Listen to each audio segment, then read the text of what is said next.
My presentation will deal with informality. I will start with a very short definition, then I show several examples of informality, and finally I will explain why studying informality is important. I will talk about Black Sea region, but I will put this case into a more broader context. Informality is an umbrella term for various types of activities, for unwritten rules, hidden practices, open secrets. Informality is often associated with corruption, shadow economy. It's true, but only to some extent, because informality is a much more broader concept. Informality is about dark sides of humanity, but also about bright sides and many in-between options.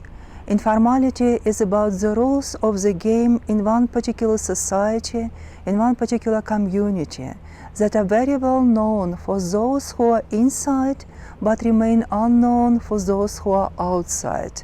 Informality is about what is happening backstage, and informality can have different faces. Informality can be legal and ethical. As an example, my colleagues and I studied the work of board chairs in several European countries. Almost every company has a board of directors. It's a very small group of decision makers. They often work behind closed doors, and relatively little is known about their activities. A board is a very close community. We studied them in 14 different countries, focusing on the techniques and the know-how that the board chairs use. We found some specific practices that were unique for every country we studied, including the Black Sea region countries, which in our sample were Russia, Ukraine, and Turkey.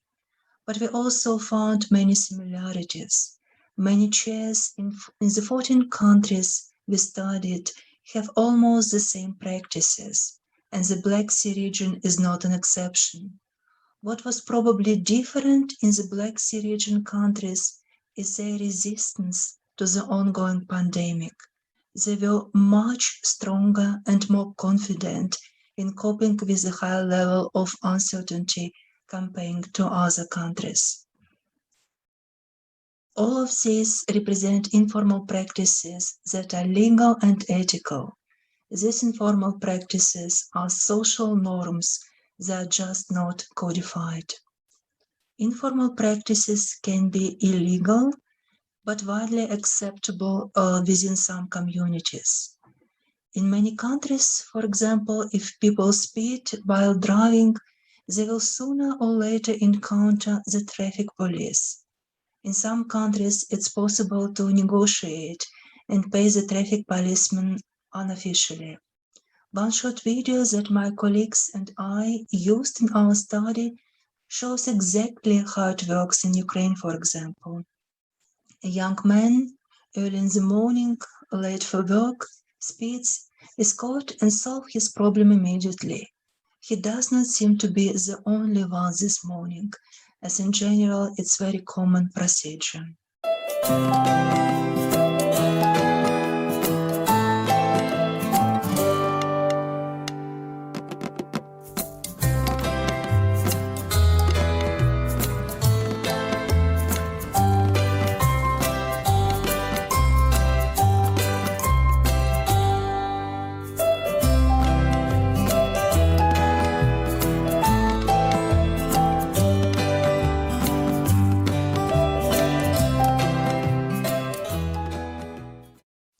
This type of informal practice is illegal, but it's widely accepted in many communities. Informal practices can be legal but completely unethical. Take the example of election campaigns in Russia. The Communist Party is a well-known party in Russia. This party positions itself as a successor to the Communist Party of the Soviet Union. It was established in 1993. It was successfully re-elected in the State Duma under the leadership of Gennady Zyuganov.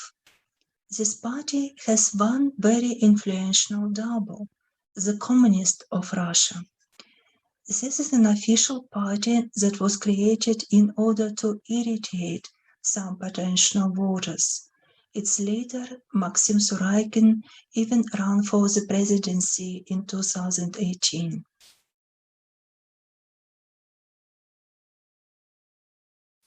Some candidates might even have doubles, as in the recent case with Boris Vishnevsky in St. Petersburg. In a recent election, he had two opponents running against him who changed their appearance, haircut, and even their names to match his. All of this was done in order to confuse voters. These type of informal practices are legal but are completely unethical. Informal practices can be both illegal and unethical. One example of this is raiding or the illicit acquisition of businesses, a very common situation in many Black Sea region countries. In one of our studies, my colleagues and I used a cartoon prepared by the Russian chapter of Transparency International. The cartoon is very short, offering only video content without any audio comments. The main characters are rats, and raiding is explained very clearly.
This type of informal practice is both illegal and unethical.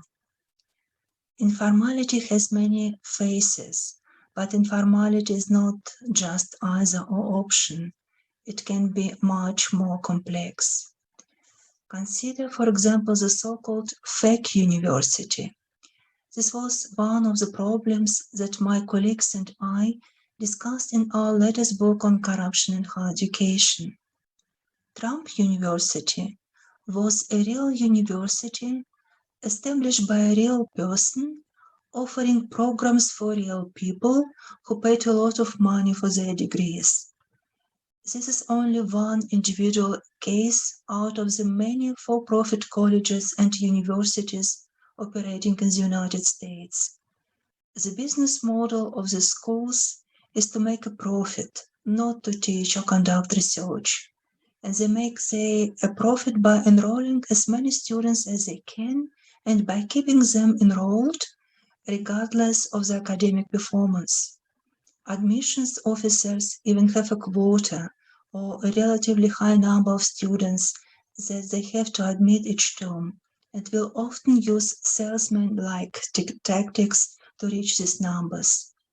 When students graduate from those universities, their degrees are usually not recognized by potential employers, who typically consider this university to be fake. Another example is the Central European University in Budapest, now partly in Vienna. This university was established in 1991 by George Soros, but later on was considered a fake university by the Viktor Orban administration.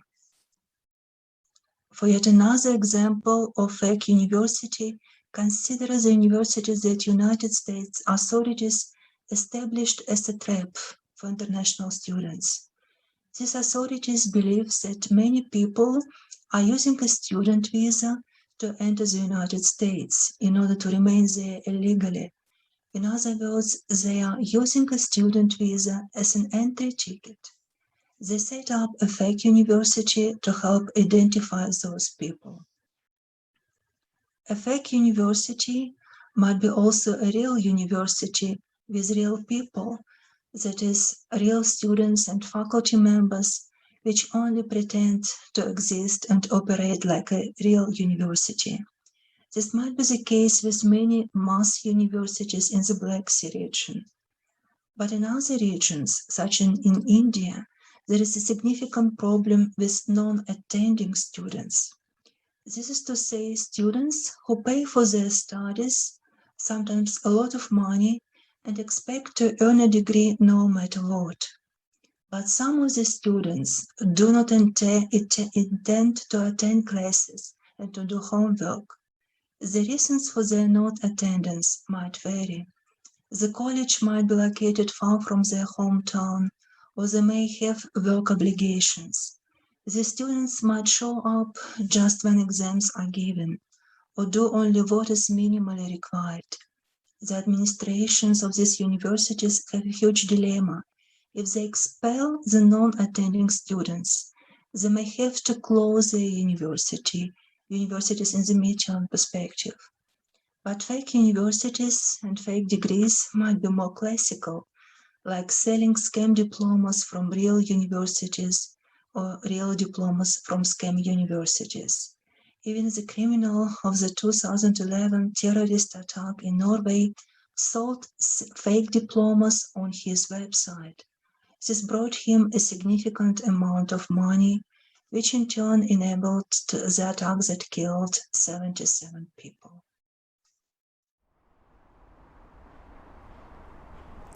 It's very important to study informality, both dark sides and bright sides. Dark sides, understanding dark sides, can help us to improve policy making, especially anti-corruption policies. Understanding bright sides, like in our case with Board Chair project, can help to improve executive education, or more broadly international higher education, or can help practitioners who would like to be board chairs themselves. I also believe that it's very important to educate young generation on informality. The Russian chapter of Transparency International made a great job by preparing cartoons. But in addition to cartoons, they developed a set of different tools explaining various terms related to corruption.